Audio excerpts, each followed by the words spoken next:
V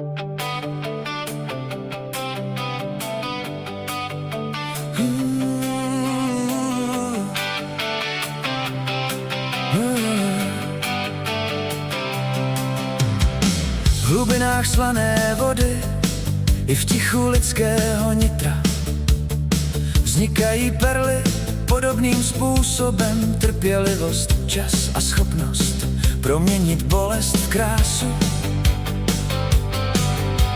V chladném šeru mořského dna, kde ticho s proudem splývá, se v sevřených mušlích vzácný dar před světem dlouho skrývá. Zrnko písku, co voda a pálí, v mramorový lesk se mění, než vlny ho lidem k nohám vyvalí, projde léty osamění. Však mnohem vzácnější perly jsou ty, co nerostou v hlubinách vod střeží. Je duše a mlčenlivé rty, když životem prochází krotce. I v nás se zrnko bolesti a ran obalí vrstvou odpuštění.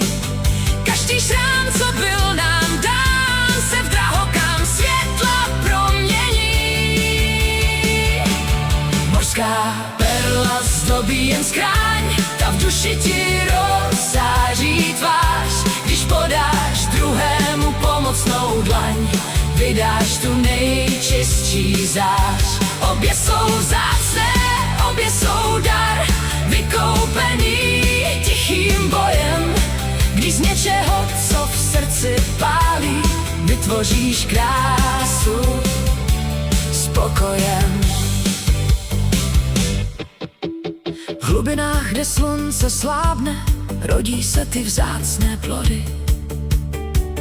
Každý druh má jiný příběh, jinou barvu, jiné vody.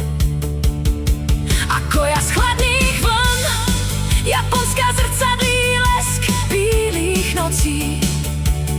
Kulatá drahocenná vládne něhou čistou mocí.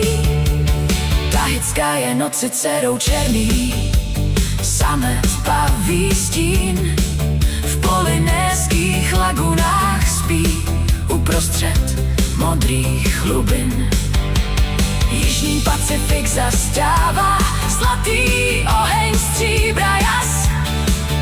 Největší z nich v teple rostou, než je najde lidský hlas. Zatímco řeka dary mrhá moře, v tichu sílu střádá.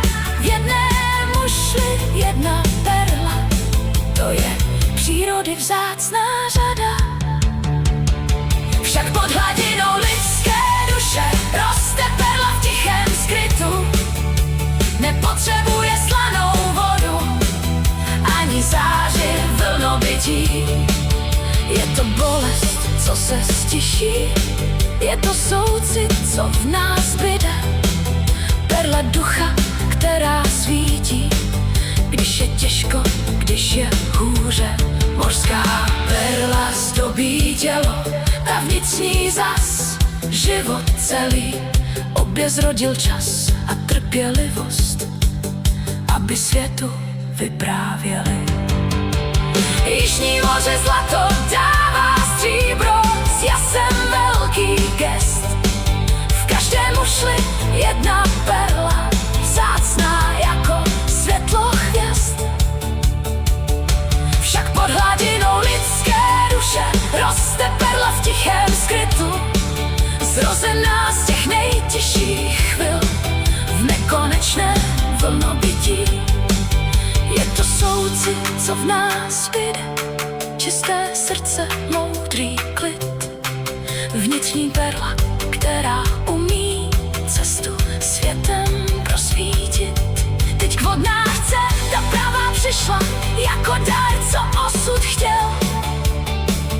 Od berana, který pro ně v hloubi srdce porozuměl. On jiskra ohně, dravý proud, ona moudrost vodních cest. Dal jí perlu